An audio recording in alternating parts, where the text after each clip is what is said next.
Jagdish, you're on mute.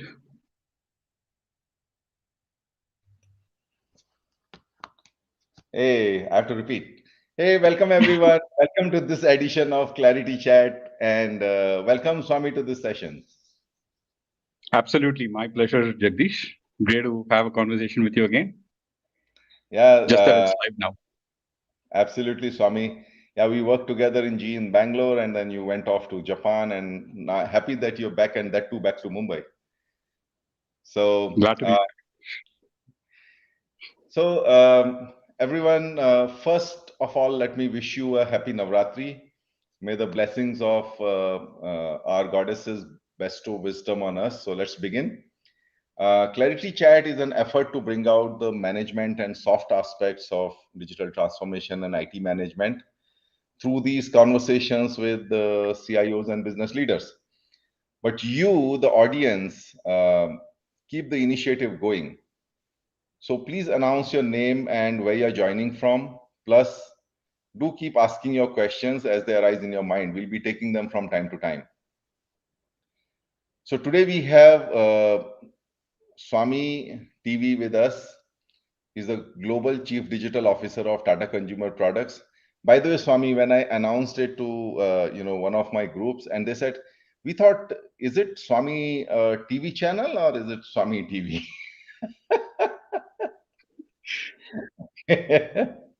Well, so let's do a cheers with our cups of tea. And I think this is something that you do for a living as well, Swami. Oh, absolutely. Absolutely. Some of the best tea in the world. Absolutely. We are fans of it. So Swami's philosophy is solve business problems with customer empathy and technology. So he took me through his eventful journey over a long prep chat. We'll try to cover as much of it in 1 hour here. I mentioned a bit of it in the LinkedIn post, but we'll hear it in Swami's own words. So what we are going to cover here, a quick summary is Swami has been an entrepreneur right out of college. In fact, he did his PG while working and attending evening classes. He's been a big, proponent of product mindset, which he learned early. As a CIO, he sold software to other companies in GE. So let's see what works, what doesn't work. He has experience of going to customers with digital products, working in global organizations. He was the global CDO of Nissan. And, we'll talk a little bit about that experience. And to make it fun towards the end, when you guys start getting bored, we'll do a rapid fire round. And then Swami will ask me one question. So Swami, let's first ask you something that the audience do not know. So I heard that you are enjoying electricity without being on the grid. So tell us about what you're doing. So Jagdish, I'm fortunate to be in a place where have a small solar setup of about 10 kilowatts and have a small a kilowatt windmill that pretty much powers the entire house. So I'm not dependent upon the grid. I'm totally off grid for pretty much everything. And it's fun. It's fun, just getting powered by the sun. And this conversation is entirely powered by, all the light that we get, right? So I think with the proliferation of renewable energy, I think things are becoming more and more affordable. I think with the amount of challenges that we have with respect to energy, and especially what's going on with, the coal and the challenges in our grids today, I think it'll be great to see more and more households, corporates, as well as pretty much communities switch over. But then, that it's an area of interest for me, been exploring this area. So just happened to try it at my own place. That's all to it. And that explains your background as well. But Swami, there's a lot of technology going behind it. Give us a little bit of about, what latest technologies that you talk about in your work, what have you implemented here in your home? So I would say you could call me, an IoT practitioner, at scale, right? So a lot of my place is entirely IoT enabled. So I've got energy management pretty much at the edge for all devices. So room by room, I know what kind of energy we consume, and then keep tweaking it to identify devices that just sap in a lot of energy than they should. Another area of interest for me is again water conservation as well, right? So again, the entire water system within my home is also completely automated, and it's all sensor enabled. So I know pretty much how the water consumption pattern happens throughout the day, and there's some analytics that have built around all of this, right? So it's just fun project. I mean, don't ask me about the ROI. So that's that's a conversation for another day. But then it's just putting into test some of the latest technology and how it really applies in households. And there are some other experiments that I'm currently working on to really take it to the next level. But that's just fun.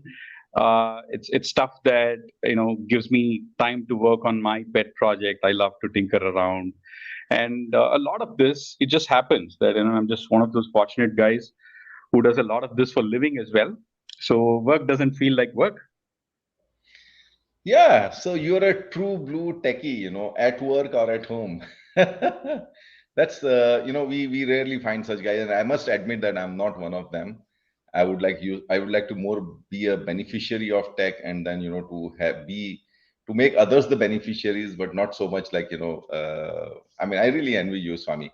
So let's move on. I also wanted really to with Swami, actually I can talk on a lot of non-tech topics alone. So guys, for all of you, he's a jeeper. Okay, he's got a Mahindra Thar. I don't know whether you sold it when you went to Nissan or you changed it with the Nissan. Did you? I had to sell it before I went to Japan. Yeah. Okay. So anyway, I know you will pick it up again. Then he's also a droner. I remember, so he lives off a golf course, and I was playing there, and this guy actually went to his like roof and then just flew a drone over us and showed all of us how horrible my golf is from different angles. So yeah, we'll talk probably for another day, but so here we have Swami walking us through his canvas as an artist, how he drives value of IT. He's a practitioner as well. So please keep your questions coming. So Swami, here, in this ClarITea Chat, we have CEOs, CXOs, founders, IT managers, and technology folks in our audience, all with a common agenda, which is learning the art of finding success with technologies from the experience of leaders like us. Okay, so let's try to look at it from the lens of your journey. And let's do it Maggie style, 2 minutes Sure. each. Okay. So to keep it fast paced. So Swami, tell us about your childhood. Is there something that pulled you towards technology? Yeah, I vividly remember Jagdish. There was one of those days when one of my uncles, and he recently retired from one of the large service organizations. So he brought in, what we know as floppy. I'm sure a lot of folks, the current generation, would probably not know what a floppy is. And in those days, I'm talking late 80s, early 90s, right? When people are not necessarily, all the games are all, external or board games. So he said, you know what, I've got a game inside this.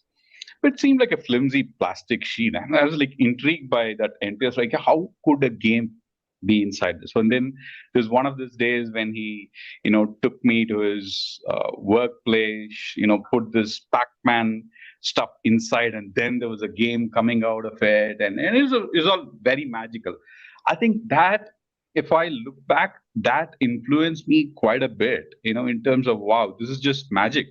And then that really brought me a lot closer to technology, I would say. I mean, that would, I would say, singularly be a very influencing moment in my life that brought me closer towards technology. And this is kind of like sixth grade or seventh grade, something like that. Wow. Okay. So that's great. And I think let's move fast forward. Tell us about your, career graph in 2 minutes. Which companies you work for, what kind of this thing. We'll also, of course, dive deeper into each of these experiences in our later questions. Sure. So lucky to start off with my own organization, Zen Systems. Ran it for about 5 years. was into hardware, networking, custom software built out, and tried my hand at a product. Were not too successful. Then pivoted to an organization. It was a young organization at that point called Servion. Again, being a young organization gave me a glimpse across multiple facets of technology and running a software business as well, right? I pivoted to Accenture, where I had global exposure, running the Siebel COE, had opportunity to set quite some exciting stuff in London, Manila, and of course Bangalore. Then big part of my career I over to GE and the tremendous leadership there. Spent about 13 years in GE, and then moved to Japan with Nissan. Automotives are something that I've been always passionate about. So there's a tremendous opportunity and terrific learning there, both from global exposure, the culture of what a country Japan is, and the corporate culture there, and as well as the entire automotive industry is getting disrupted, right? So it's fantastic to be in the midst of it. And then now I'm like you said, with Tata Consumer Products leading the digital agenda. Oh, that's a nice one. You worked in small companies, run your own company, worked in small companies, big companies, moved on, from a consultant, being a consultant to, being a hybrid. Actually, you were a CIO as well as trying to sell software. So we'll come to that a little later. But meanwhile, let's quickly look at who all are here. So we have Vijay. He's, I think, an ex-colleague. Hey Vijay, nice to see you. Yeah, so we have Rajendra Pawar here. He's, I think, my ex-colleague, if I'm correct. We have Hello. Prabal joining us from US. Hi. We have Sanjeev. Sanjeev is, I think, a regular here by now, if I'm correct. We have Sukanto. We have Amarinder, another regular, and he featured, in my guest ClarITea Chat, where I got, I think, 6 of the guests here. Thanks, Amarinder. Yeah. And we have a colleague, Sumit. We have Mohit, again, a regular. I hope, Mohit, you're not skipping your evening classes to watch it, okay? And Sukanto, thank you for that. Yeah, that's a big milestone. I think, a clock turning completely on itself. Then we have Sundaresan. Yeah, I mean, that's all the more exciting about Swami, that he is a tinkerer, techie himself. So, he has what you call as an eagle's view and a worm's view, both. Yeah. So, Amrinder will talk about ROI. Vivek, who's a better golfer? You know what? I have the benefit of Swami being so busy with his tech, tinkering, that he doesn't get to play much golf, but I play a lot. Right now, I'm like living off. Clearly give it to Jagdish. Absolutely. I mean, you can be best at one at a time, right? I mean, okay, let's divide it. You do tech, I do golf. Okay. So we also have Upendra here from Tata Technologies, and we have Pankaj. Hey, Pankaj. Hey.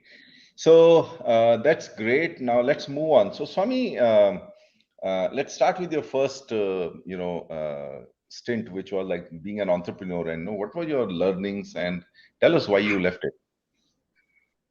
So, I mean, tremendous learnings there, right? So I would say reasonably good at tech, bad at running a business. So that, towards the end of it, I figured it out that there's a lot more to learn, much beyond tech. I think that stint really gave me, true sense of, while we use empathy, and I didn't know the word empathy or the meaning of that, but then, that really taught me at that point to really start looking at what do people really want? What are they looking after? So for me, that stint taught me not to push what you want, but really how do you understand better, what is really needed to solve and get to the outcome, and then what do customers really want. It taught me a lot about relationship building, taught me a lot about listening skills. And finally, there is the entire business part of stuff that I was trying to figure out, right? For me, it was all about technology at that point of time. But at the end of 5 years, there were some cash flow problems that I had to run into, and then figured out that, like, yeah, you know what? there's a lot more that I need to learn, about running a business successfully. And luckily, I had some great opportunities that came my way. I said, yeah, this is a good opportunity for me to see what it takes to run a good, large scale tech business. And that's really how I moved from there. But to me, if I were to sum up uh, two or three things, it's really how important building relationships are with customers, really empathizing with what they want, what they're trying to solve, and a lot of listening skills. I think it really shaped a lot of what I am today, Jagdish.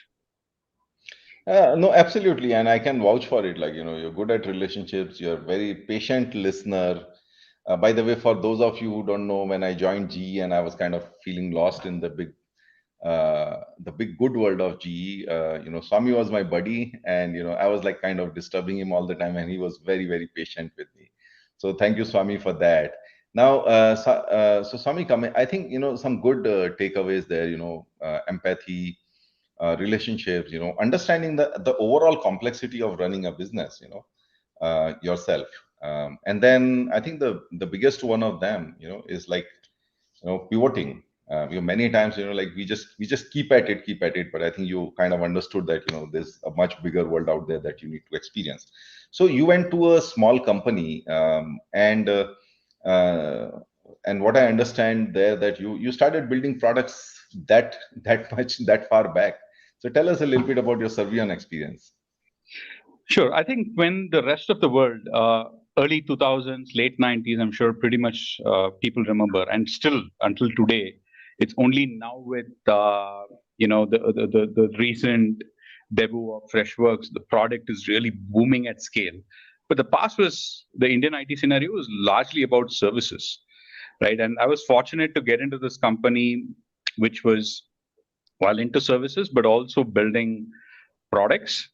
So understood the importance of, hey, now how do you not do it 10 times for different customers and customize it exactly to their requirements?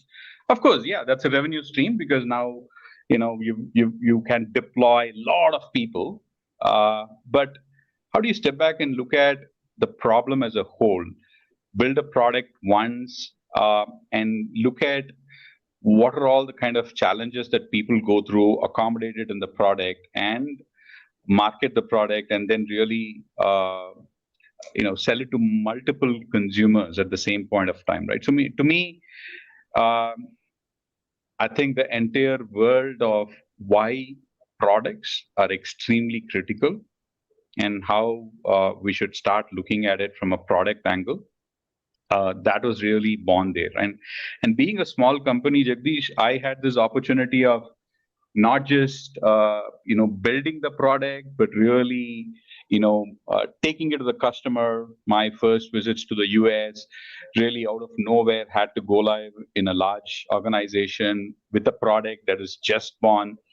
I also had to go to other parts of Europe and really to build a market in terms of how do we do the entire G-term strategy, and how do you do pre-sales for this, and then take it to the market, how do you price it. So there were various facets of not just building a product, but given a small organization, start looking at marketing, start looking at pricing, start looking at operations of what it takes after go live, etc. So I think I would definitely thank for that wonderful experience, because in large organizations sometimes there are teams for everything, and sometimes we've seen how solid the lines are between departments in some of the larger organizations, like, okay, clear demarcated, oh yeah, so I think that's where working in today's world you could call startups, right, where you get to really, one, of course, go deep, but have an opportunity to take a look at, step back and take a look at the bigger picture. I think that was one big learning from there, if you're talking about. No, that's great. And I think a little known fact that one of your customers of Zen actually referred you to Servion. Yep. Okay, so then you then went to a behemoth like Accenture. Okay, I'm sure it would have been a bit disruptive. So what are the challenges you grappled in, and what was it like? What is it like working in a global organization and then becoming a success there? What were the learnings? So time and again, right? So what I mean, it's taught us. I mean, there's always learning everywhere, and I mean, we're still learning, right, Jagdish? There's like no stop to that. Accenture taught me a lot of different things. One, how do things work at a global scale? Now, how do you scale operations? How do you scale services? How do you look at uh, selling to customers, right? Polish my presentation skills. It was truly where you start interacting with people from different cultures.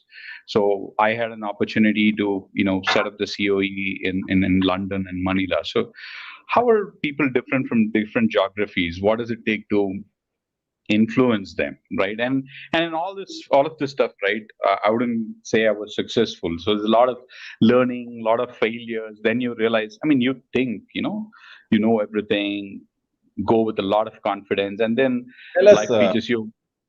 So tell us one incident of a culture conflict that you faced. So I think I would say the Manila experience was very, very different. Okay, so here a lot of people in when you set up COEs in India, you recruit a lot of young talent from colleges and kind of get them on and really do that. So when I went to Manila, I think there was a variety of folks. There was a lot of young people, but then there's a lot of very senior folks, right? And then now and you had to get all of these people onto the same table in terms of how do you create a delivery center for CRM from scratch. And then there are also tensions around, right? In a global organization, you've got, oh yeah, India delivery center, some other delivery center, so one is bigger than the other. So a lot of it is about how do you navigate it and how do you communicate that you're there for their success. So initial few weeks I didn't really quite get it, saying, okay, why are things not progressing at the speed at which it should have, until and unless you start spending time with people, understanding the culture a bit, look at key influencers within the room that can really help accelerate the change management. And again, change management is a cliched word today that we all use, right? But I didn't know all of that stuff, right? It's about learning on the job. Like, oh yeah, okay, now you're the key guy, right? So now, then there's a bunch of folks who look up to you, right? Now, how do you now start looking at it? It's very, very different experience that really happened there. Yeah, no. So I think what I pick up from here is like, I think one the most important thing is like building trust, right? So, letting people know that, hey, you are here for their own good, not otherwise. The second thing I think, which despite, the world turning digital, one thing you cannot take away is the is the interactions, physical or digital, whatever. I mean, you have to spend time with people. You have to sort of be the familiar face, who doesn't threaten anyone anymore, right? And I think most importantly, communication when you do all of this, right? Communicating, reassuring, and all of that. So that's great. So, Swami, you then switched to GE, an industrial company, trying to build a digital future. And there you ended up in a unique situation. You were a CIO trying to sell software. I know we used to host, CIOs of large conglomerates in our GE Digital Hub. So, tell us some learnings or some incidences from GE, which kind of shaped your thinking, and like, yeah, how was the experience of selling software, and what how different it was? So a lot of learnings, but then Jagdish, since specific to selling software, what worked, what did not work. I think a couple of points, right? You can be you could have a product, and I'm just making a very general statement here, right? So you know you could have a fantastic product that has been built over the years that you're using within the organization, and it's working fantastic, and it's been productized, right? But then the art of selling it, okay, it's not necessarily, you suddenly, just because you have a product, you become fantastic in selling it, right? So I think the learning for me from that is, there is a tremendous opportunity to use the ecosystem and partners who are actually good at selling software. Just because we've got a great product in hand does not necessarily mean that we're the best at selling. How do you look at the GTM strategy for a net new product that needs to be launched with a bang? So how do you look at the right partner ecosystems? How do you bring them on board? I think that is a tremendous learning. And then sometimes in many organizations that I've noted, right? So there is this, oh, we have this big brand name and this large organization. So anything that we put out there is just going to be taken, right? So I think, customers look for value. Okay. And there's a way of telling that story, right? So I think it's not about big or small. And history has taught us how successful some of the startups are, even though they're extremely small, right? So customers really look for the differentiator, they look for the value that's coming on board. And of course, brand name helps, how big you are definitely helps, but that can't be the USP. So Absolutely. those, I think, across organizations, some of the larger ones, uh, that's a very powerful learning. No, absolutely, absolutely. So before we move on to the next one, which was like your big global role, let's pull in some more comments that have come. So Prabhu, hey Prabhu, thanks for watching. Prabhu is a classmate, and then we have Sukant. From my retail business experience, customer service and understanding their needs help the business growth for new products launch and during promotion sales. And of course, like it can help Absolutely, you Sukanta. about, Yeah, yeah, yeah. I yeah. know, yeah, helps you buy better lunch as well. That's a pun on the spelling mistake. Don't mind, Sukanta. Yeah. Okay, yeah. Blessed working in the group with 120 nationalities. Yeah, it's always a great learning experience working with different, with a global, team. So I kind of got that, and that's the reason, like, I joined GE, and I was fortunate to, like, receive that, working with my teams in Australia, China, Indonesia, Kazakhstan, Turkey, South Africa, and like I think my biggest learning was that it's actually all human beings, and the same things that you told us about Accenture, like, build trust, relationships. It works everywhere. I have mentees in Turkey and South Africa. um, that reminds me, I just need to let them know that this ClarITea Chat is here. Anyway, so we have another LinkedIn user. I don't know why the name doesn't come. Cultural diversity is one of the biggest triggers for learning. The more diversity you have, the better person you become as a leader. Absolutely. I totally echo that statement. Yeah, we think we know a bunch of cultures unless, until you visit a new country and figure out, those nuances that really make or break things with you. Absolutely, absolutely. And I think, initially, when we come across different cultures, we kind of start judging them.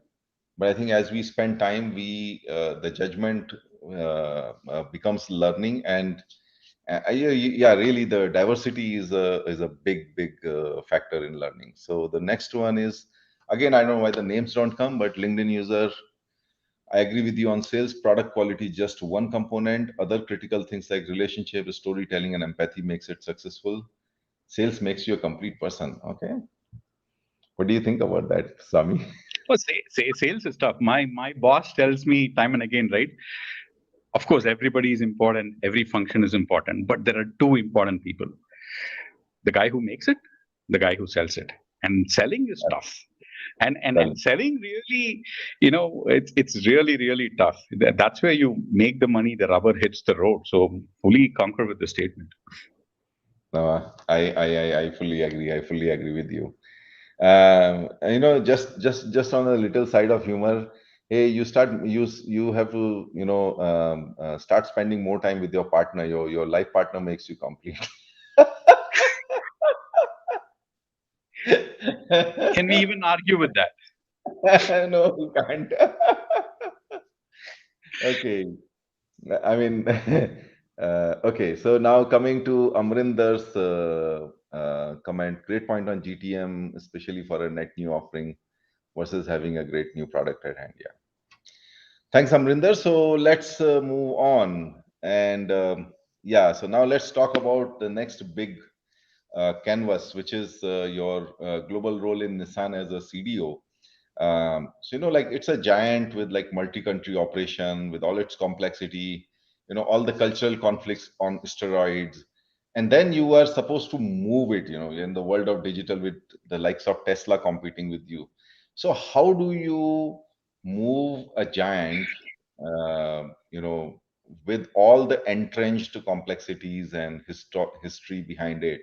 So what all did you do? Tell us some incidents, Swami.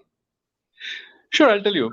I went in with a lot of aggressive thinking, saying, "Oh yeah, going to disrupt, change stuff, etc., etc."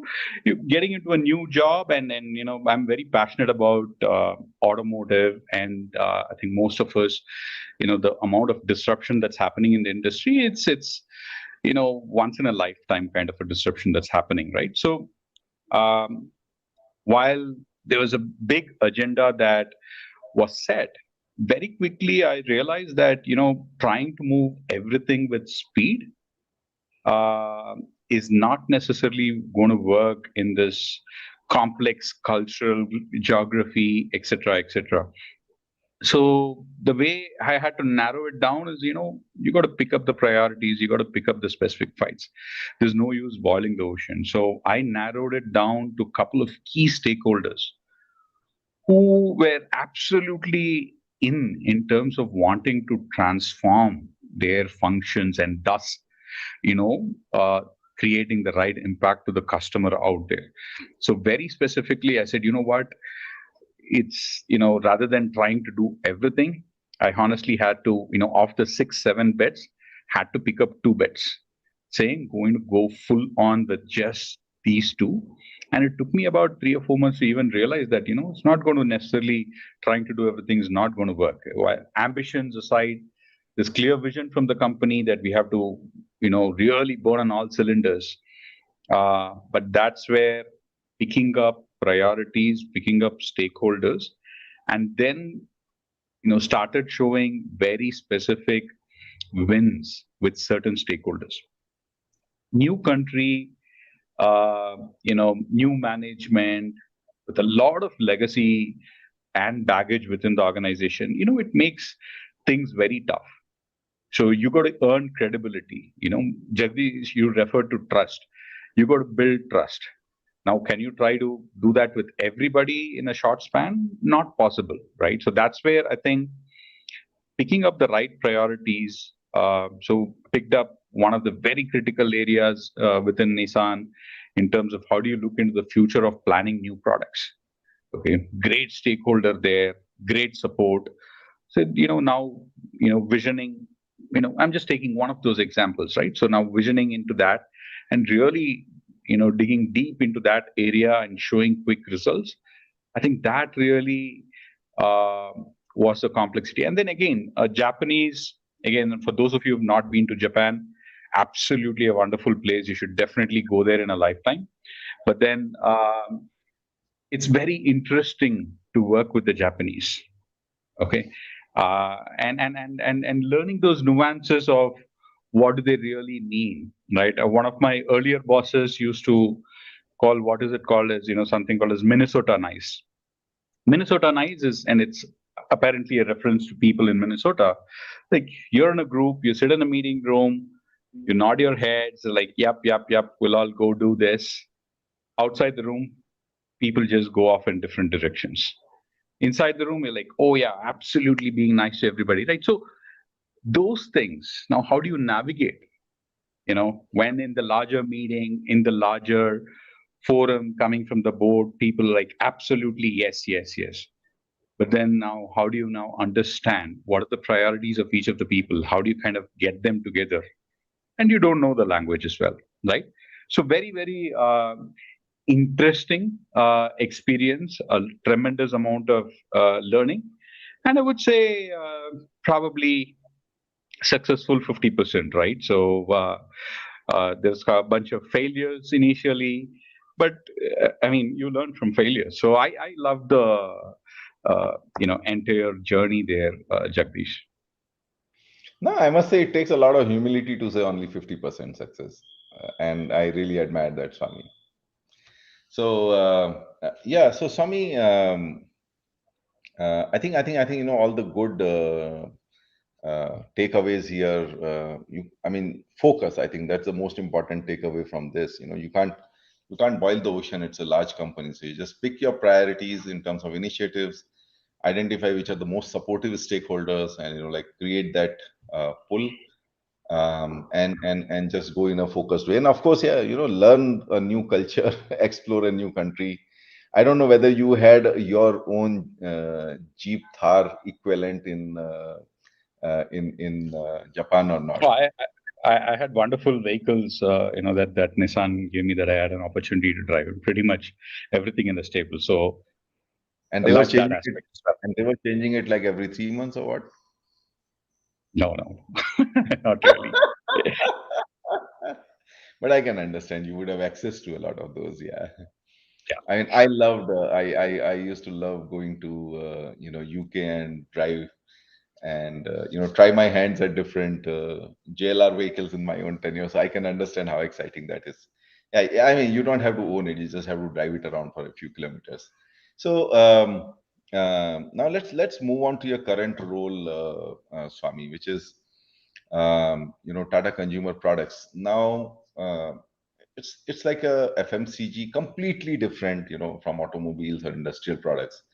FMCG. So what are your big priorities, how you're like, so first of all, I don't think everyone knows about Tata Consumer Products in its new avatar, which is like, merger of a few businesses. So maybe just tell us a bit about that, and then I'll ask my technology questions. So yeah, so our Tata Consumer, our ambition is really to become a full-fledged FMCG organization, right? So today, I'm sure most of the households would be consuming our products, starting all the way from Tata Salt, Tata Tea, Tata Coffee. Then we've got the Sampan range of pulses and staples and a lot of other products, and including some of our newest acquisition, Soulful. So wonderful cereals out there. So and a broad range, and then there is ambition to grow to become a full-fledged FMCG. For me, what really excited me, have looked at the Tata Group from outside, right? Absolutely a company that's 150-year old and still, really, best in pretty much everything it does. So it was a privilege to be joining the organization and seeing it from within, and that's really one of the most exciting part and the growth journey that the entire Tata Consumer Products is currently in, right? So in terms of priorities, I'll go back to what my boss said, right? So two important people, the folks that make and the folks that sell, right? So while there are a lot of foundations that we've built, democratized data, etc., but then for us, from a priority perspective, is really how do we make our key customers, be our distributors, be our salesperson, how do you make them absolutely effective with the next gen selling engine? And on the other side, in the entire making process, our entire manufacturing supply chain, right? How do you leverage digital to be cutting edge there, making sure we've got a solid supply chain throughout? And then the pandemic has taught us a lot of stuff in terms of how we could be at our toes, in terms of making sure you guys get your awesome tea and salt and whatnot from our stable. So that's really a lot of our focus is on. And how do you now marry cutting edge digital into all of these processes something that we focus, all the way from procurement, manufacturing, supply chain, to our focus on the sales, while making sure our uh, foundations are absolutely cutting edge, right? So that's really where our head is at now, Jagdish. Okay. No, that's great. That's great. And so now let me bring in some questions from audience. The questions have started already. So here's a question from Senthil.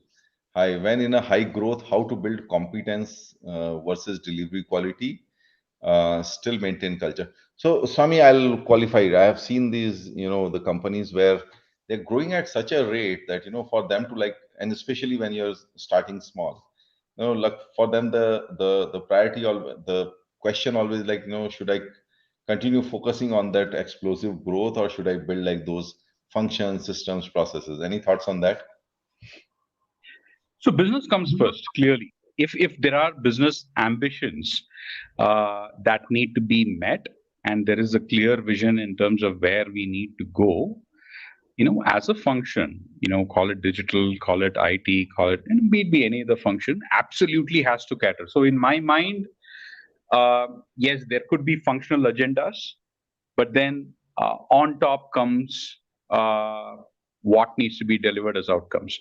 Now, in my experience, I have noted, Jagdish, sometimes when there is a clear business agenda and people are scrambling around to train people, hire new people, and then because the organization is new, exactly to the question, delivery quality goes down, and then now you've got a net new set of people coming from different cultures. How do you put all that together? I think you've got to step back.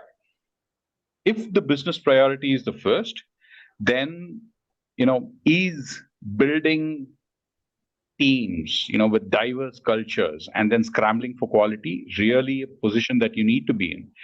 Then maybe you need to start looking at, let me pause my insourcing or building my own function, but look at what kind of partnership. I mean, there are great organizations that can get you at speed. And over a period of time, start building competence. Because the last thing is you want to go to your CEO and say, sorry, I couldn't meet this because I was in a hiring mode. Oh, because a set of new people and we're just grappling with getting together on the same page. And because it's a new team, oh, we're suffering because we couldn't hire the QA. No. So I think we need to step back, define what our priorities are, and then there is a solution in terms of how we could, right?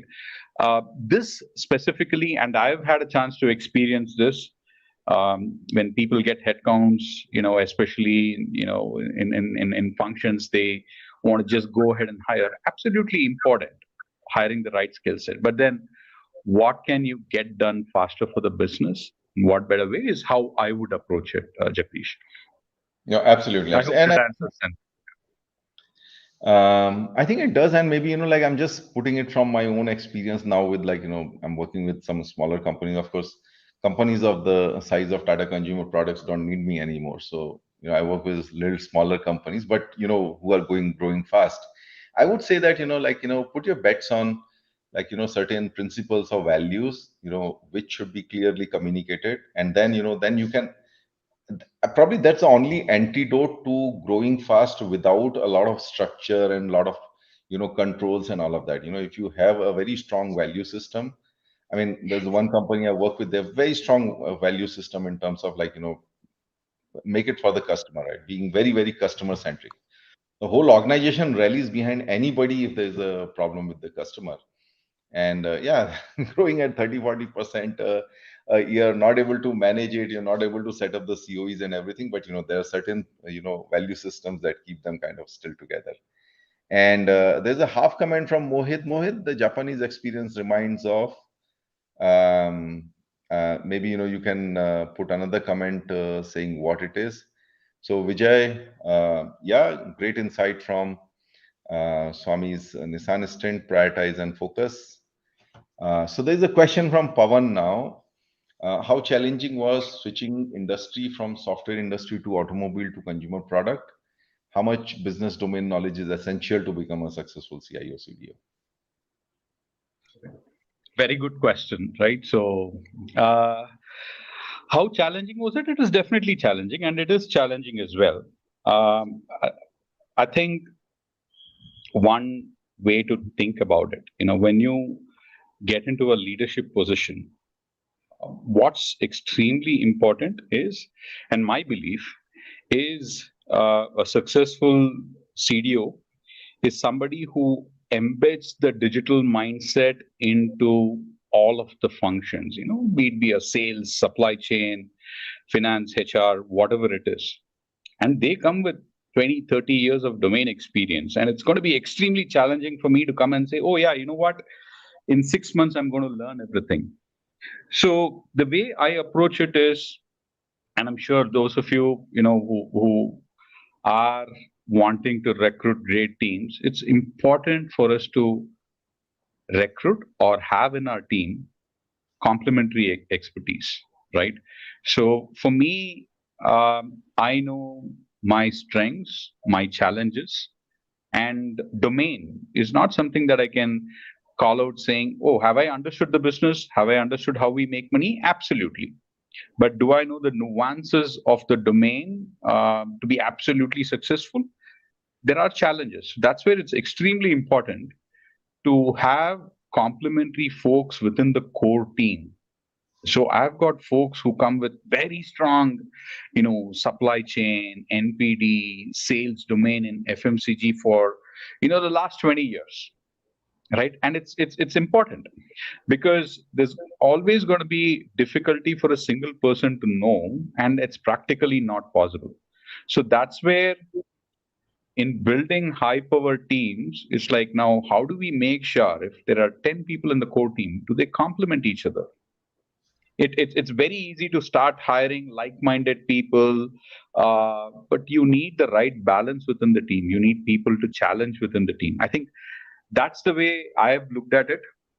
And for me, what really is, at the core of it, when you can understand how we make money in the business, and if you're able to influence change management within the organization, take the team along, technologists, domain experts, I think that has worked out wonderfully for me. So that's really the way I approach. And so it wasn't, I would say, too complex. Getting into automotive, getting into FMCG, and I love the learning that comes with it. And Yeah. then now you're able to relate to synergies across industries, and then probably there's good stuff that you can borrow from another industry, adjacent industry, and bring it on here as well, right? So that's the way to look at it. No, absolutely, absolutely, Swami. I mean, let me chip in with my own experience. Like I sort of got into IT from CRM and sales, marketing, service. I was asked to lead IT, and I didn't know anything about manufacturing and all the other supply chain and all that. So one of the first things, as you said rightly, I actually followed your prescription. Going into the time machine, flying into the future into the time machine in this session, and I took back these learnings, and I actually hired a lot of these people who are very good in processes, who had a good knack for IT, and built a team of business IT professionals. Of course, we hired the technical folks also, for data center, for networks, and all of that. So the whole team was like very, very diverse. And I think one thing that I want to chip in here is to get reverse mentored, because even if I want to learn all the supply chain all by myself, I can't.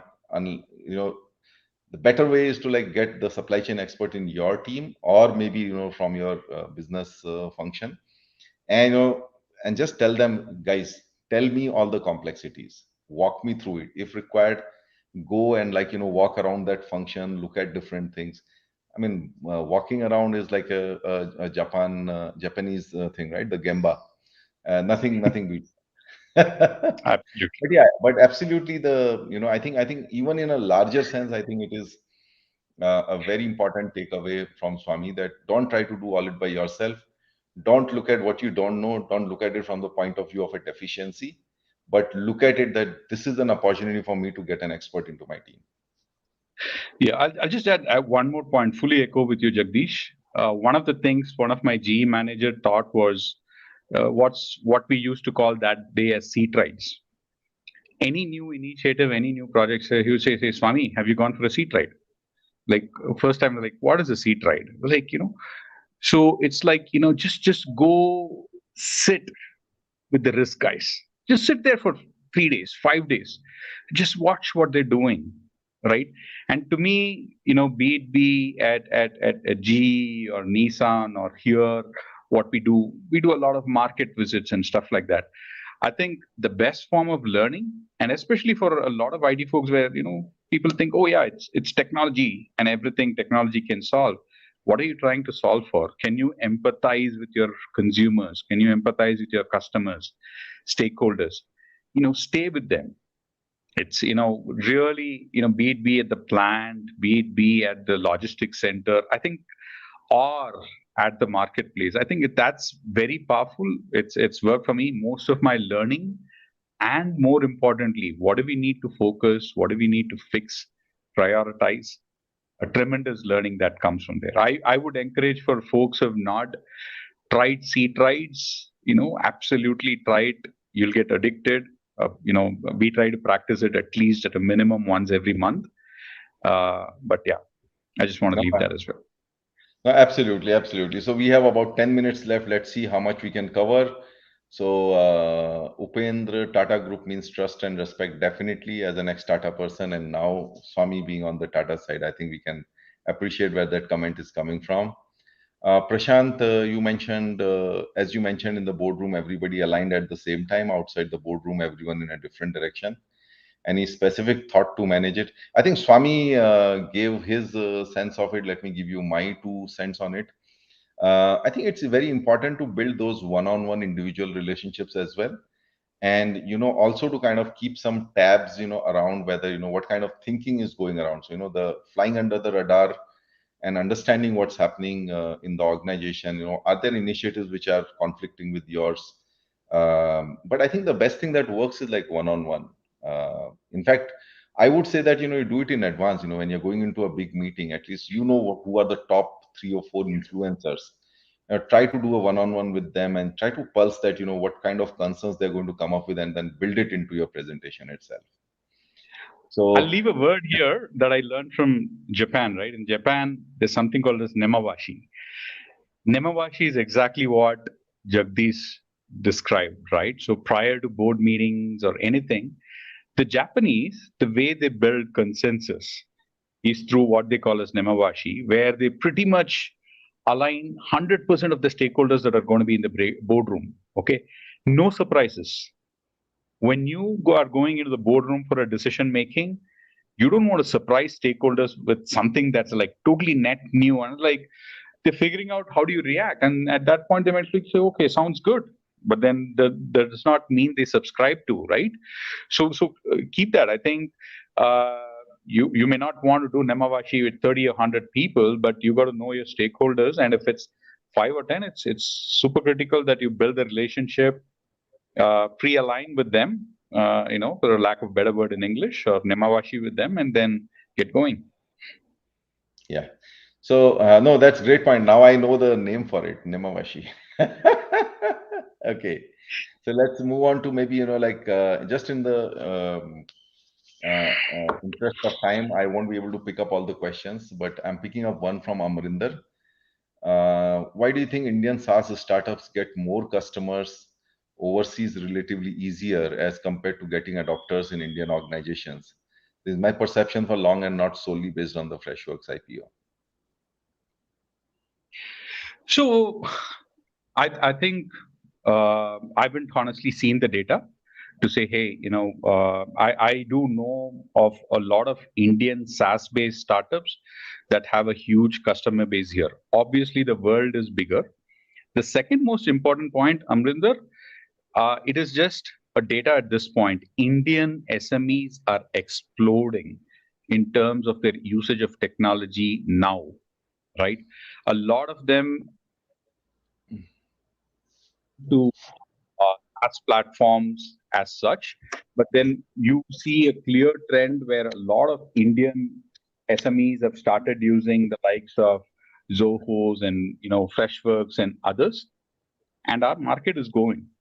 One, the world is a bigger stage, so you would see in a true SaaS format, anybody in the world can leverage the platform if it's good. So that way, it's good to see Indian SaaS startups do better in the world.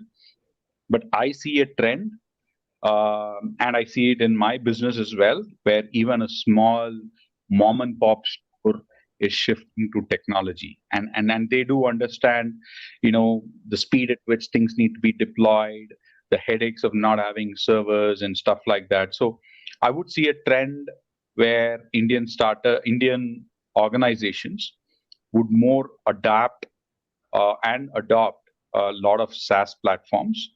And I'm sure, a lot of Indian SaaS startups will get to gain out of that. No, absolutely. And I think, just a counterpoint on Amarinder's question is that just because of the, labor arbitrage or labor cost arbitrage, the respect and opportunity for selling software at, let's say, relatively higher prices in US and Europe is much, much bigger. The appetite for technology is much bigger. So it actually makes, if I were to start a startup, I would actually look at US first as my market, and then kind of, establish it, and then maybe, start focusing on India. Which is why most of the startups have their HQ in the US, Jagdish, as well, right? When they start up with, because the revenue is much higher there. Absolutely, absolutely. Yeah. So Mohit's question is complete. So he said that the Japanese experience reminds me of the movie Lost in Translation. I don't know what you mean by that, Mohit, but I would love to have a add-on comment to that on LinkedIn. Please explain what you meant by that. We have Senthil saying, excellent thoughts, both of you, high clarity. Thanks, Senthil. Vijay agrees with you. Swami, Seatride was a great initiative. Now, Pawan, I see a long follow-up question for you, but I'll keep it for later. Maybe Swami can address it, on LinkedIn. So let's move to the last few minutes. Let's move to rapid fire round. So Swami, maximum 2-3 line answers to these questions. Okay. So how do you engage your CXOs to build trusted partnerships? 2 or 3 things that you do at a personal level. I think listening, I think extremely underrated, super important. I think I can't emphasize the importance of listening, right? Understanding how we make money. How does the function operate? How do we make money? Again, for you to empathize why something is important, why somebody is saying that this is priority for them. It's not like people come out with their, whims and fancies as priorities, right? There's a reason behind it. So listening, empathizing, I think are absolutely 2 key things.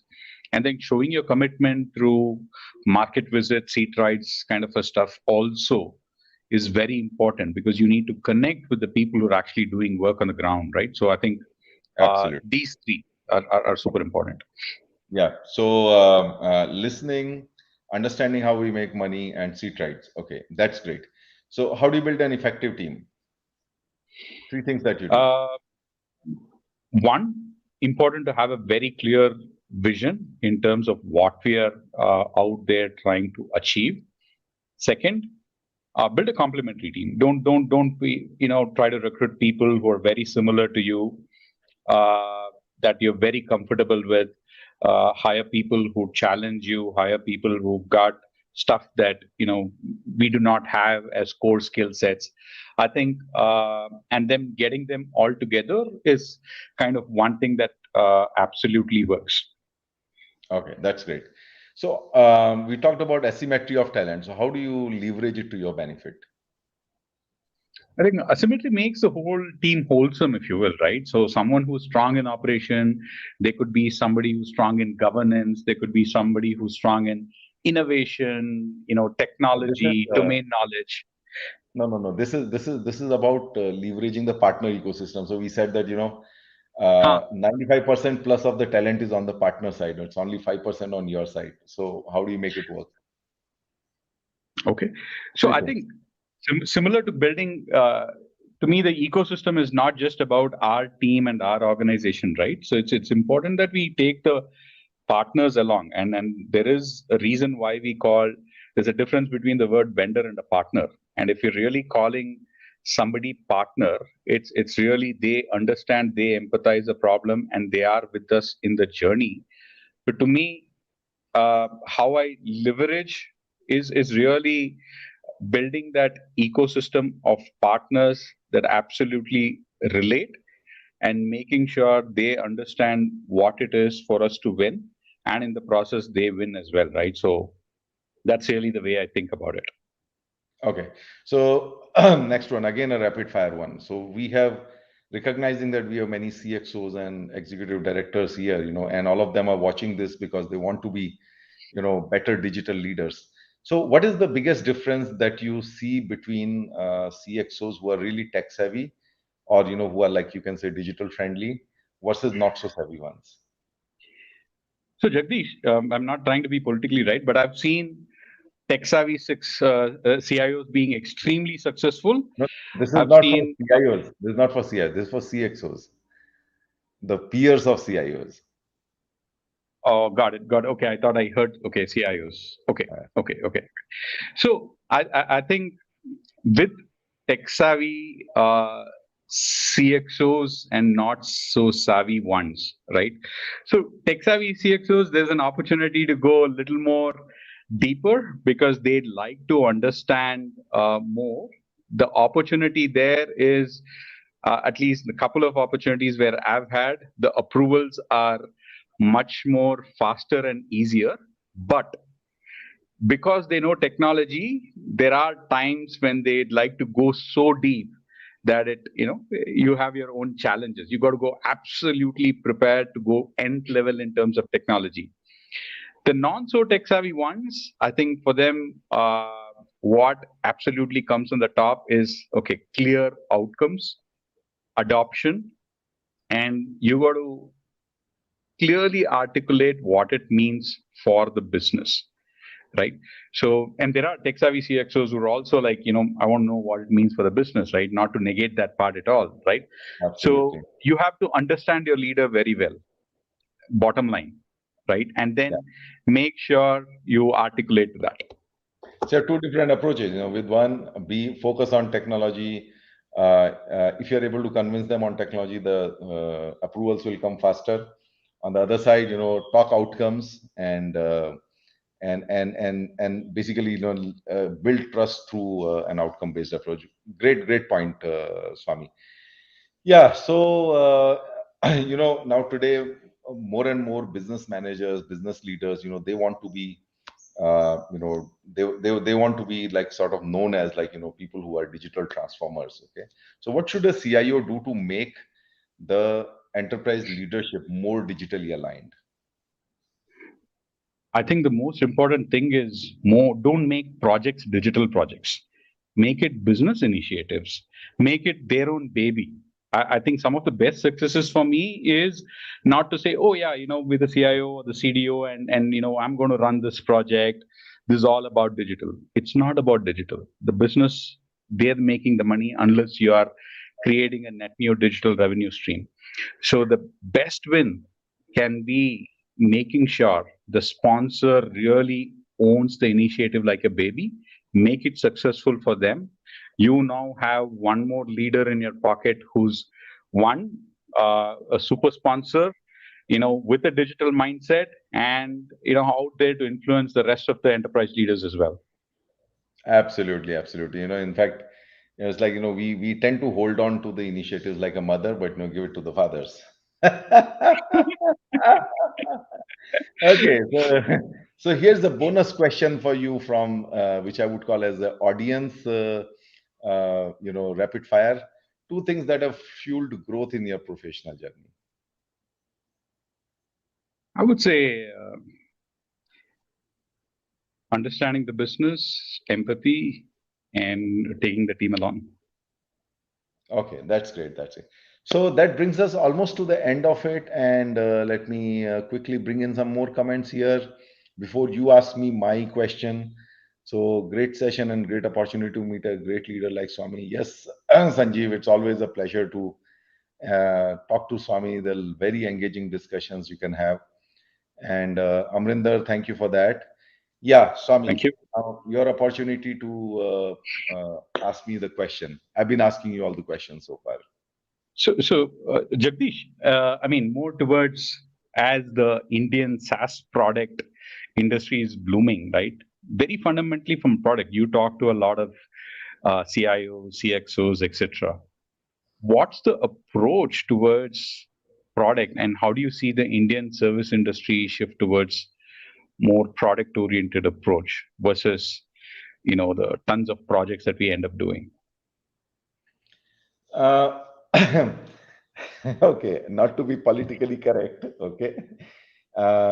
See, there is a certain amount of productization that happens in the service companies. That's what I've seen. Is like, in terms of the templates and in terms of the low level stuff, right? But what I'm really seeing, and I'm also mentoring somebody on that, is like, how do you convert your entire offering or entire IP that you have captured across multiple of your projects? How do you basically convert it into a proper complex product offering? Okay. Now, I think the biggest problem there is of mindset. Okay, because see, products require investments. They require investments of time, talent, money, and all, and it requires a different level of documentation. It requires a different mindset. Today, like for example, you can't build these products without an agile mindset. So I do see a lot of these things, where uh, let me put it this way: your IT services businesses are more like one night stands. You get your revenue, move fast, right? Whereas like building a product is more like marrying. I'm sure none of your services friends are going to like that. So actually what I mean, so that's my limited view. I wouldn't say it's a very very refined or deeper view, but because I have seen people struggle, I'm helping somebody trying to convert their all the knowledge and IP they have captured in their services into this I mean into some sort of a product. But it's not easy, okay. And okay, so that's but thanks for that question. That was like a real hair brainer. Thank you, everyone. Thanks, Swami, for being here. I think it was really, really engaging. I didn't know how the hour ended, and we are like 5 minutes, 7 minutes past it. So, thanks, everyone. And we'll be back next week, next Saturday, 5 p.m., with another tall leader sharing the um, uh, principles and insights around how to drive value with technology. I think Swami's whatever Swami said, kind of reaffirms, the whole belief that the technology is necessary but not sufficient, and the gap is something that's not well documented, and that's what you need to learn from leaders like Swami and the other ones that we have had here. Thank you so much for being there, Swami, and thanks everyone for watching and asking your questions. And to Thanks, all thanks, those thanks who to are you, Jagdish. yeah, and to all those Thanks to you. It's always nice to talk to you. Thank you. sure, thanks, Swami, and to all of you who are watching the recording, thank you to you too. Bye bye. Thank you. Bye.